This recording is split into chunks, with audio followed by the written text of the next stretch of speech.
O vento que varria Dry Creek, no norte do Texas, não trazia apenas poeira. Trazia julgamento. Era 1878, mais de uma década depois do fim da Guerra Civil, e a cidade ainda parecia viver de trincheiras invisíveis. As fachadas de madeira rangiam sob o sol impiedoso, o sino da igreja tocava como uma ordem, e cada rua carregava a certeza silenciosa de quem pertencia e de quem não. Dry Creek fora erguida à força, como tudo naquele território. Homens que perderam a guerra haviam fincado ali suas bandeiras de orgulho ferido. Não havia espaço para a piedade. Muito menos para mulheres que não se encaixavam no molde estreito da decência que a cidade dizia defender. Fora do último curral, além do leito seco do riacho, enrachado como couro velho, erguia-se uma cabana baixa, feita de toras escuras e remendos. Não era exatamente uma casa. Era mais um aviso. Ali viviam 4 irmãs, e Dry Creek havia decidido, havia muito tempo, que elas não contavam. Elisa, a mais velha, carregava o peso de todos os anos que a cidade jogará sobre seus ombros. Aos 34, parecia a mais velha.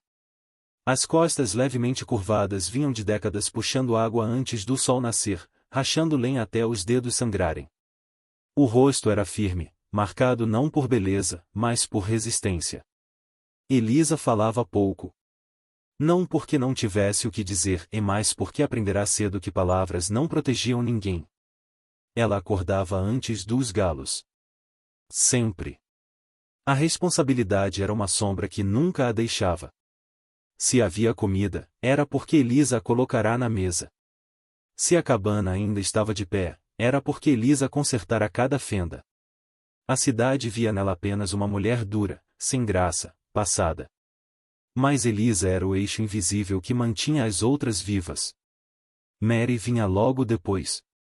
Tinha 29 anos e um silêncio cortado por uma cicatriz. Um rasgo torto atravessava-lhe o rosto, do osso da bochecha até o canto da boca, e lembrança de um cavalo meio domado que a jogará contra uma cerca quando ela tinha 16.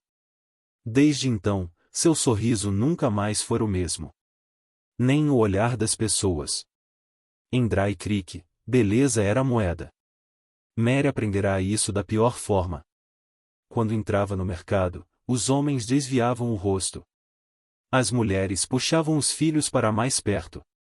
A cicatriz falava antes que ela pudesse abrir a boca, e o veredito vinha rápido e defeituosa.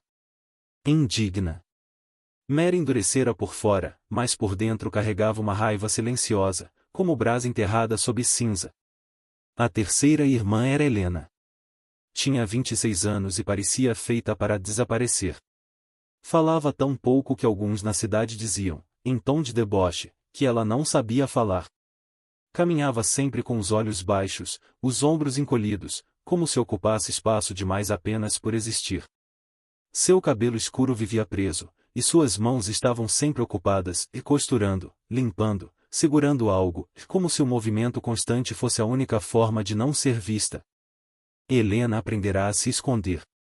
Não da cidade, mas das expectativas cruéis dela. Sabia que, se não chamasse atenção, talvez doesse menos. Talvez. Ruth, a mais nova, nascerá durante o pior período de seca que Dry Creek já enfrentará. Tinha apenas 21 anos, mas seus olhos eram atentos demais para alguém tão jovem. Os velhos diziam que a falta de chuva marcará aquela criança. Que ela trouxera azar consigo. Ruth crescerá ouvindo sussurros antes mesmo de entender palavras. Ela observava tudo. Aprenderá cedo que reagir só tornava as coisas piores. Quando crianças gritavam mestiça ou amaldiçoada atrás dela, Ruth não chorava. Corria. Depois ajudava Elisa a ordenhar as vacas, como se nada tivesse acontecido. A origem das 4 era um pecado que Dry Creek nunca perdoou. A mãe delas fora branca. Capturada anos antes em uma incursão Comanche, devolvida 2 invernos depois. Voltou diferente. Quieta demais. Com olhos que evitavam os outros. Grávida de Elisa. O pai, um trabalhador da ferrovia, casou-se com ela mesmo assim e pagou por isso. Morreu de febre pouco depois, deixando apenas um nome e 4 filhas marcadas pela história que não escolheram. Desde então, as portas se fecharam. Na igreja, não havia banco para elas. Ainda assim, todo domingo, passavam devagar pela porta aberta, ouvindo os hinos escaparem como fumaça. No mercado, pagavam mais caro e recebiam menos. No trabalho, limpavam estábulos, lavavam lençóis sujos de sangue, cavavam buracos para as cercas, e sempre recebendo metade do valor, sempre ouvindo que ainda era demais. Quando pedras batiam nas janelas à noite, ninguém aparecia para perguntar o que havia acontecido. Quando alguém envenenou o balde do poço, elas apenas passaram a buscar água em um filete distante, sem reclamar. Reclamar não mudava nada. Dry Creek tinha decidido. Elas não eram vizinhas. Não eram mulheres respeitáveis. Não eram parte da cidade. E, aos poucos, as irmãs aprenderam a viver como se isso fosse verdade. À noite, deitavam-se lado a lado em colchões de palha, ouvindo os coiotes uivarem além das colinas. Falavam baixo. Não por medo de serem ouvidas, e mais porque o silêncio havia se tornado um hábito, costurado nelas como outra camada de pele. Naquele lugar onde o valor de uma mulher era medido pela aparência e pelo sobrenome, 4 irmãs marcadas pela pobreza, pelo sangue e pelo preconceito não tinham futuro algum prometido. Dry Creek tinha certeza disso. O que a cidade não sabia era que, mesmo enterradas vivas pelo desprezo, aquelas 4 mulheres ainda respiravam. O verão chegou cedo naquele ano, como se o céu tivesse decidido punir Dry Creek sem aviso. O sol batia duro sobre as ruas de terra batida, fazendo o ar tremular como metal quente. Os homens falavam de gado morto, de poços rasos, de tempos difíceis. Em Dry Creek, tempos difíceis sempre significavam procurar um culpado. Foi numa tarde assim, e pesada, imóvel, abafada, e que o medo entrou na cidade montado. Primeiro veio o som. Um compasso lento, ritmado. Cascos batendo na terra seca. Não era pressa. Não era fuga. Era presença. As conversas na rua principal murcharam uma a uma, como velas apagadas pelo vento. Um menino parou de correr. Uma mulher puxou a filha pelo braço. O dono do salão largou o pano no balcão. 4 cavaleiros surgiram no topo da rua, recortados contra o sol. A poeira levantava atrás deles em nuvens preguiçosas, douradas pela luz. Usavam couro gasto, tranças simples, rifles cruzados nos ombros. Nenhuma pintura de guerra. Nenhum grito. Apenas homens montados em cavalos fortes, avançando no passo de quem não pede permissão. O primeiro cavalo era um baio alto, de peito largo. Seu cavaleiro mantinha a postura reta, olhar firme, como se medisse cada coisa à sua frente. Tavaconei, filho mais velho do chefe Ronhal, carregava no rosto as marcas do vento e dos anos de vigília. Ao lado dele vinha Noone, silencioso, olhos atentos às janelas, às varandas, as mãos que escorregavam para perto de coldres.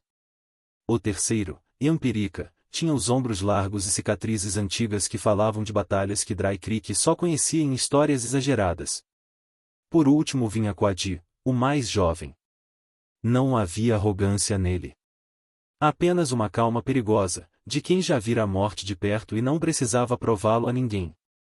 Eles pararam diante da loja geral. Desmontaram com movimentos lentos, deliberados. Amarraram os cavalos como se aquele chão também fosse deles. O silêncio agora pesava mais que o calor. Portas se fecharam. O clique seco de uma espingarda sendo armada ecoou de algum lugar. Tavaconei deu um passo à frente e falou em inglês claro, sem esforço. Viemos falar das mulheres que vivem junto ao leito seco do rio. Um riso estourou do lado do salão. Áspero. Embriagado. Aquelas mestiças imprestáveis? Gritou um cowboy, cuspindo no chão. Levem-nas. A cidade agradece. Alguns homens riram. Outros apenas cerraram os dentes. Tavaconei não reagiu. Seu olhar não mudou. Viemos pedir a mão delas em casamento. Às 4. O riso morreu na garganta de quem ainda o sustentava. Por um instante, ninguém falou.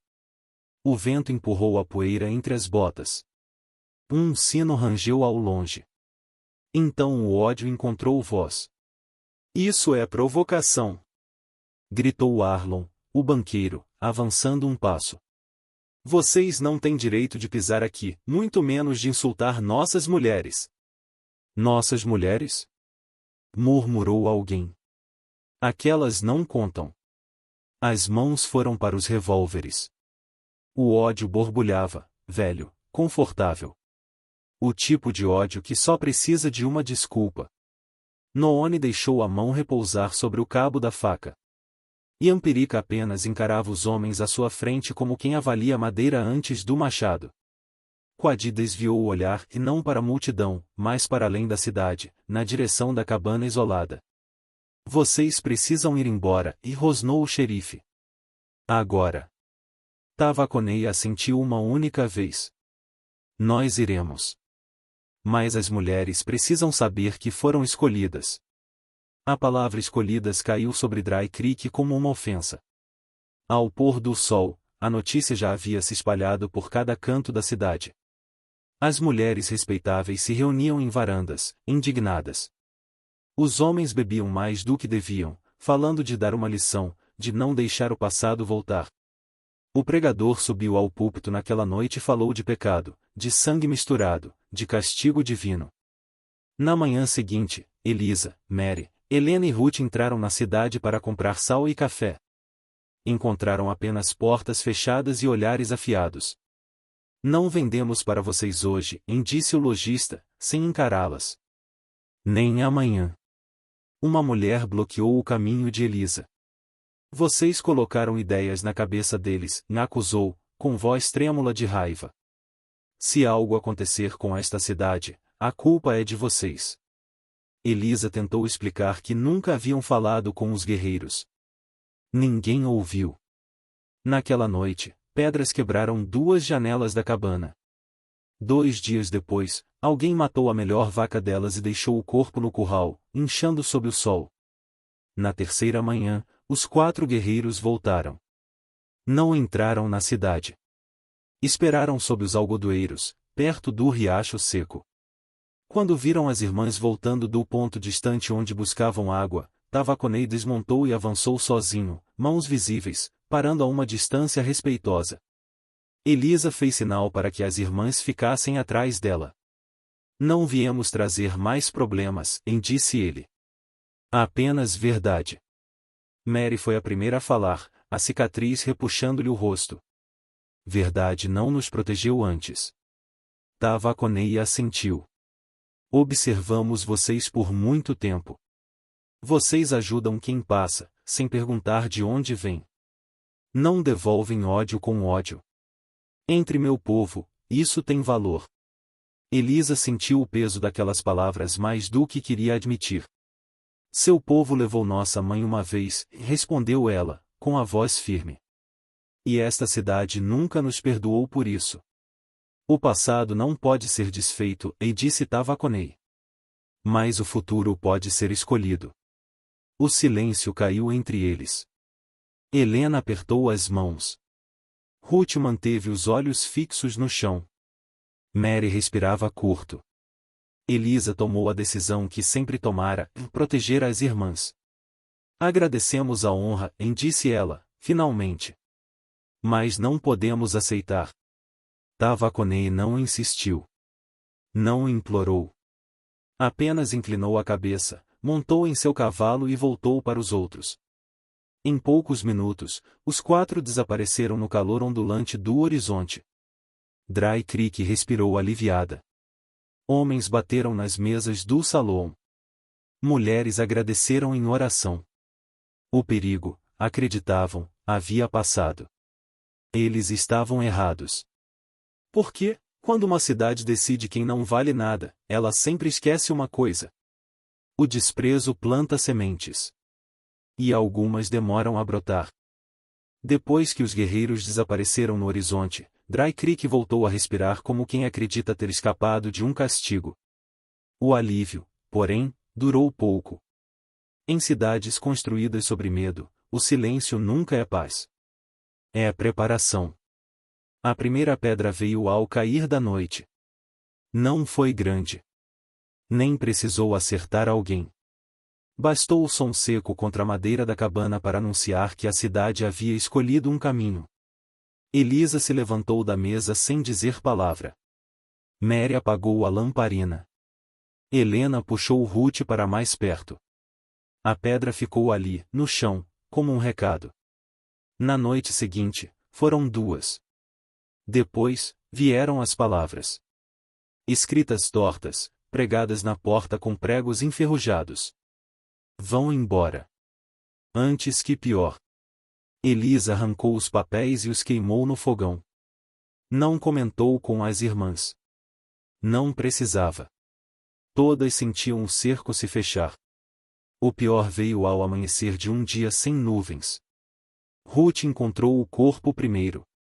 A vaca jazia no curral, garganta aberta, moscas zunindo sobre o sangue já escuro.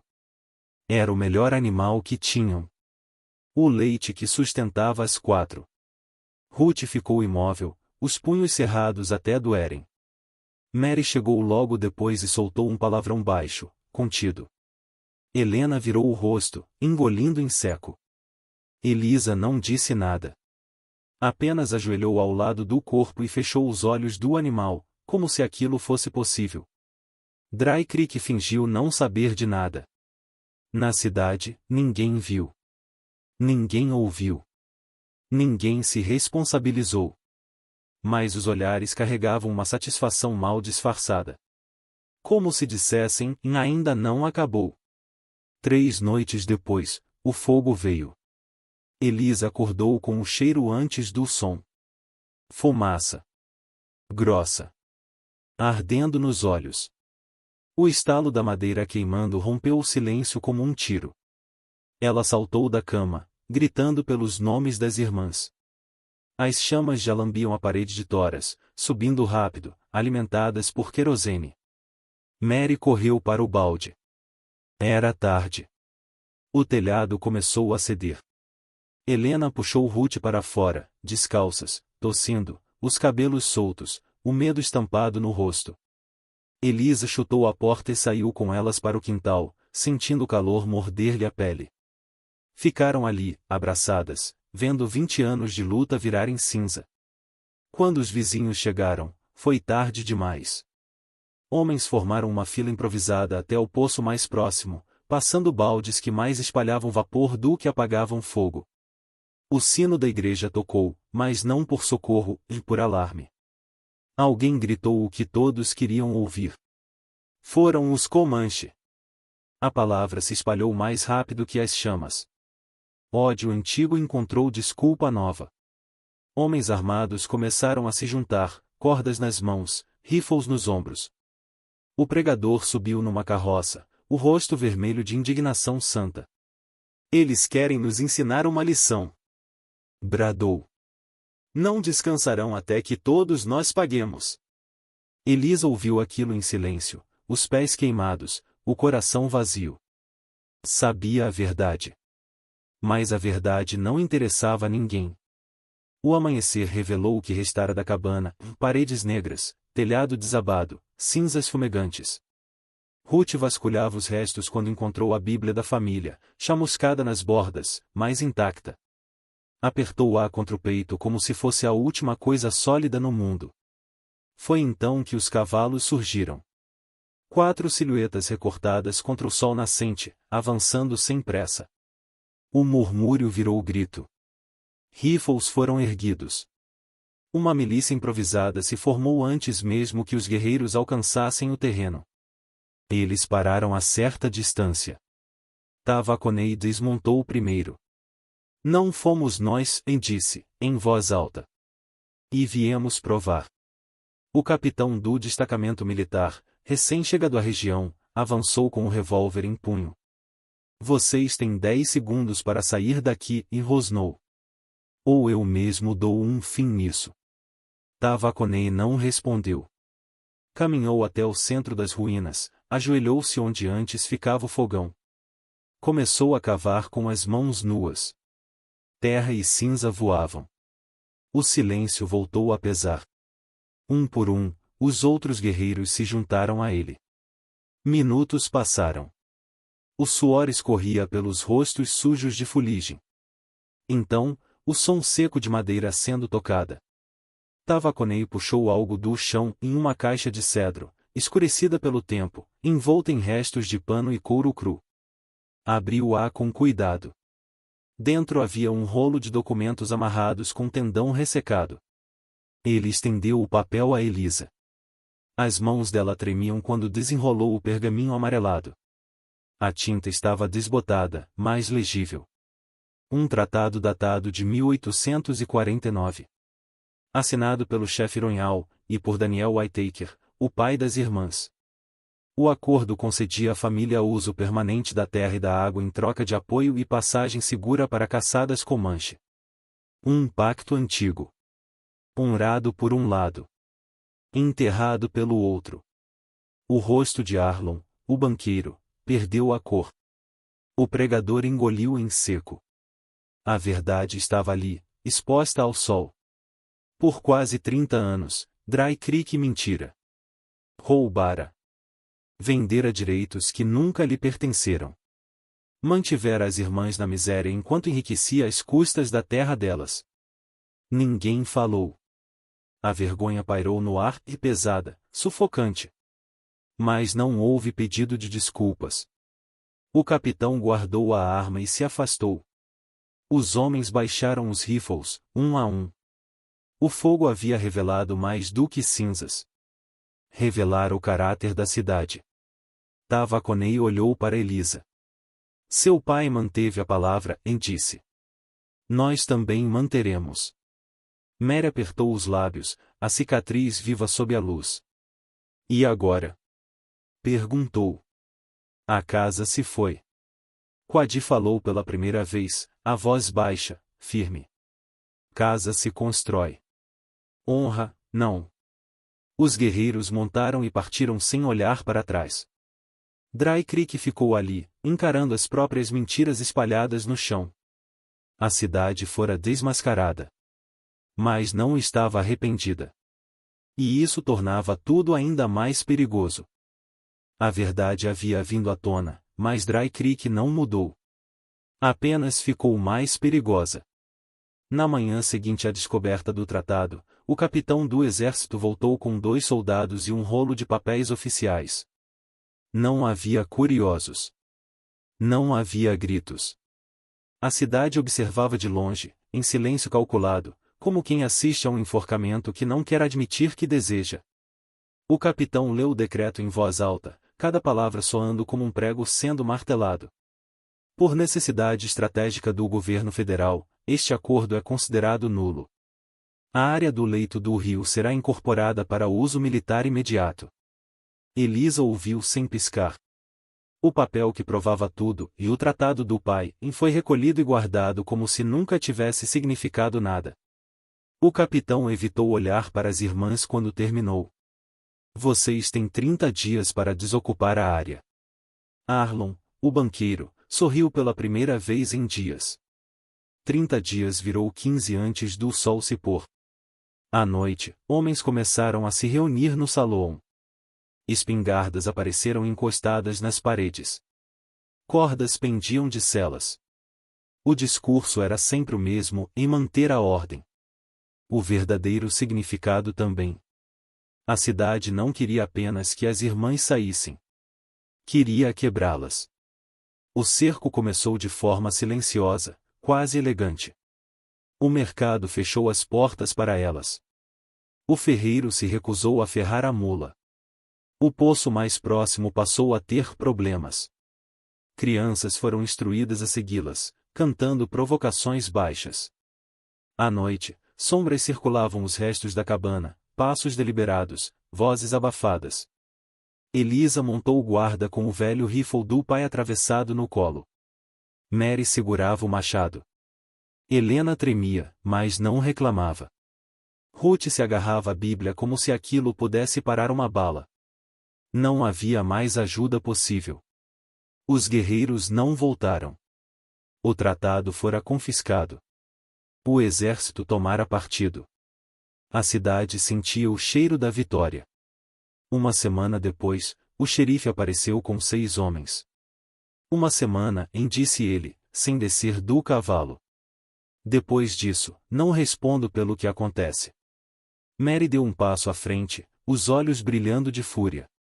Vocês queimaram nossa casa. Provas? Retrucou o xerife. Não tenho. Era isso. A lei não era cega.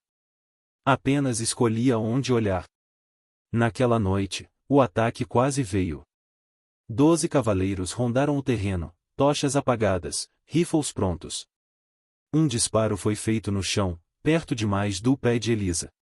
Uma voz gritou no escuro. Última chance. Eles não avançaram. Ainda não. O amanhecer encontrou as 4 exaustas. Não haviam dormido. O frio da madrugada entrará nos ossos. Helena sentou-se na terra e começou a chorar em silêncio, o rosto escondido nas mãos. Ruth a seguiu, soluçando baixo, como quando era criança. Mary virou o rosto para que ninguém visse seus olhos marejados. Elisa permaneceu de pé. Por um longo momento, ninguém falou. Apenas o vento, passando pelos estacas de marcação que os soldados haviam cravado no chão, bem onde antes ficava o lar delas. Quando Elisa finalmente se sentou, foi como se todo o peso dos anos caísse de uma vez. Eu cansei, disse, a voz rouca. Cansei de provar que existimos. Mary se aproximou. Se ficarmos, eles nos matam, disse, sem emoção. Ruth levantou o rosto molhado. E se formos embora, perdemos tudo. Elisa fechou os olhos. Pela primeira vez desde que a mãe morrera, as lágrimas vieram. Não foi um choro alto. Foi um desmoronar silencioso, contido, como tudo em sua vida. Quando as lágrimas cessaram, algo havia mudado. Ela se levantou devagar, endireitando as costas. Não vou implorar, disse. Nem fugir como se fossemos culpadas. As outras a encararam. Se vamos sair, continuou Elisa, será por escolha. Com a cabeça erguida. O silêncio que se seguiu não foi vazio. Foi decisão. Na manhã seguinte, o capitão voltou com 20 soldados e carroças de estacas. Começaram a marcar o terreno, ignorando as irmãs como se fossem parte da paisagem. Um sargento empurrou Elisa quando ela tentou se aproximar. Interfira e será presa. Eles levaram a mula. Levaram a caixa de cedro. Levaram tudo o que ainda restava. Quando partiram, deixaram apenas poeira, e nada mais. Dry Creek acreditava ter vencido. Naquela noite, sob um céu sem lua, as 4 se sentaram juntas, enroladas em um único cobertor fino. Não havia fogo. Não havia casa. Apenas o frio e o som distante de martelos, preparando a tomada final da terra. Nós lutamos, e murmurou Helena. E perdemos, e completou Mary. Ruth deitou a cabeça no colo de Elisa. Amanhã eles vêm, sussurrou. Elisa olhou para o oeste, onde o escuro parecia se abrir em espaço infinito. A voz, quando saiu, não tremia mais. Então amanhã nós partimos. Não havia triunfo. Não havia esperança fácil. Mas havia algo novo. Dignidade. E, para uma cidade que sempre acreditou que aquelas mulheres não valiam nada, isso seria imperdoável.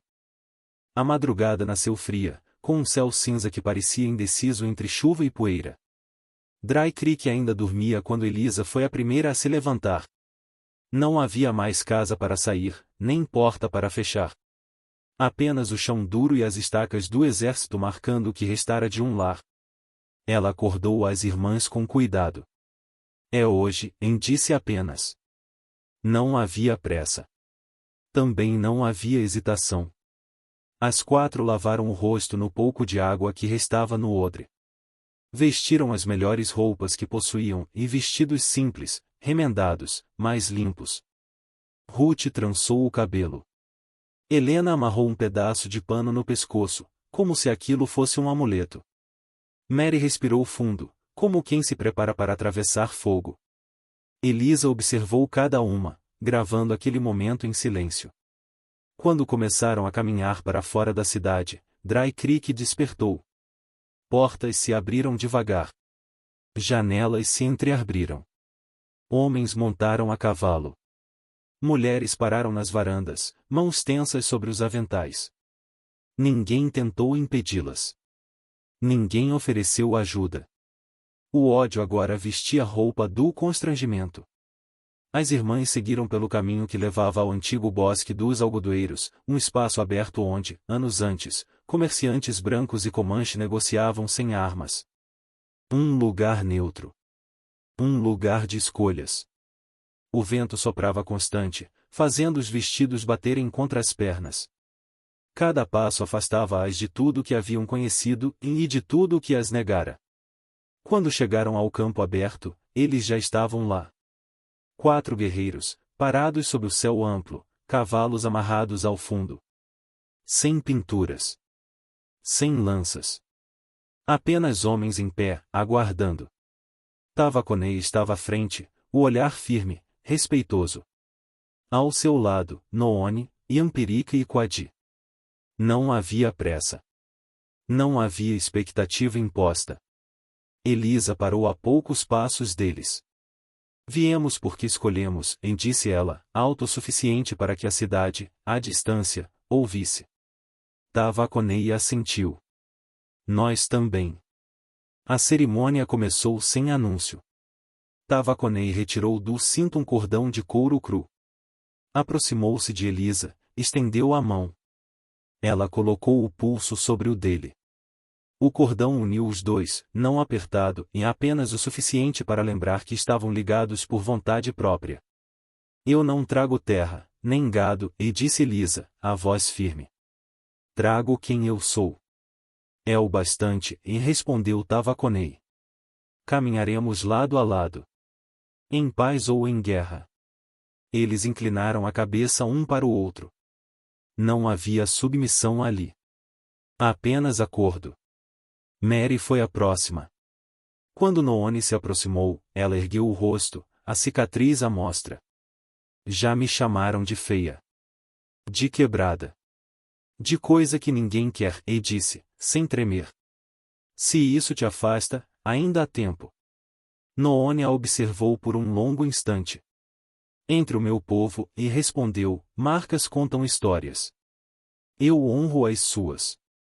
Quando o couro uniu seus pulsos, Mary fechou os olhos por um segundo. Não por fraqueza. Por alívio. Helena caminhou até Yampirika quase sem ser notada, como sempre. As mãos tremiam levemente. Eu quase não sei falar, murmurou. Yampirika inclinou-se para ouvi-la melhor. Então ouviremos seus atos. Ela respirou fundo quando o cordão tocou sua pele. Pela primeira vez, não sentiu vontade de desaparecer. Por fim, Ruth se colocou diante de Quadi. Era mais jovem, mas seus olhos carregavam secas antigas. Nasci quando a chuva não vinha, disse ela. Dizem que trago azar. Quadi sorriu de leve. Talvez traga a mudança. Os 4 casais cortaram a palma da mão com pequenas lâminas. O sangue misturou-se, escuro sobre o couro. Não havia anéis. Não havia padre. Apenas palavra, sangue e testemunho do céu aberto. Tavaconei voltou-se então para a colina onde Dry Creek observava. Essas mulheres agora são do nosso povo, declarou. Quem as ferir, responde a nós. Nenhum tiro foi disparado. Nenhuma voz se levantou. A cidade apenas assistiu. Os guerreiros trouxeram 4 cavalos fortes, bem cuidados. Ajudaram as mulheres a montar. Elisa sentou-se à frente de Tavaconei, a coluna ereta como nunca antes. Mary apoiou-se em Noone, a cicatriz agora parcialmente escondida, mas não apagada. Helena montou com Yampirica, o olhar finalmente erguido. Ruth riu baixo quando Coadia segurou firme, como quem confia. Viraram-se para o oeste. Não olharam para trás. Enquanto os 8 cavaleiros avançavam pela planície, a poeira levantava-se como um véu, engolindo Dry Creek aos poucos. A cidade que lutara tanto para expulsá-las agora ficava menor, silenciosa, reduzida a madeira seca e orgulho vazio. Com o tempo, o riacho de Dry Creek secaria de vez. A terra, mal cuidada, endureceria. Alguns moradores partiriam. Outros ficariam, culpando o clima, o governo, o destino, qualquer coisa que não fosse a própria crueldade. As irmãs nunca souberam disso. Elas seguiam em frente, com nomes falados com respeito, não como sussurros de desprezo. O Oeste havia dado seu veredito. A fronteira nunca foi gentil. Ela testa. Espreme. Revela. No Oeste, honra não nasce de discursos nem de fachadas pintadas. Ela aparece nas escolhas feitas quando ninguém está olhando. Na coragem silenciosa de quem se recusa a aceitar o lugar que lhe foi imposto. Dry Creek acreditava que valor vinha do sobrenome, da aparência, da aceitação dos muitos. E estava errada. Valor, como água em terra seca, surge onde há profundidade. Elisa, Mary, Helena e Ruth não foram salvas. Não foram resgatadas. Foram escolhidas e me escolheram. Essa diferença muda tudo. Elas não partiram porque perderam. Partiram porque decidiram não mendigar dignidade. O amor que encontraram não exigiu que fossem menos, nem que esquecessem quem eram. Foi reconhecimento, não posse. Parceria, não caridade. A beleza que o Oeste finalmente honrou nelas não estava nos rostos, mas na resistência. Na capacidade de continuar humanas em um lugar que insistia em desumanizá-las. O Oeste é implacável, mas justo à sua maneira. Ele não perdoa cidades que secam por dentro antes da terra. E sempre encontra espaço para quem caminha de cabeça erguida. As irmãs agora pertencem a si mesmas. E isso, em nenhuma cidade jamais poderá tirar. Se essa história fez você sentir algo, não ignore isso. Curta este vídeo. Comente de onde você está assistindo. Inscreva-se no canal para mais histórias que mostram o que é dignidade de verdade. E compartilhe com alguém que precisa lembrar. Valor não é dado por multidões. É reconhecido por quem enxerga além do ódio.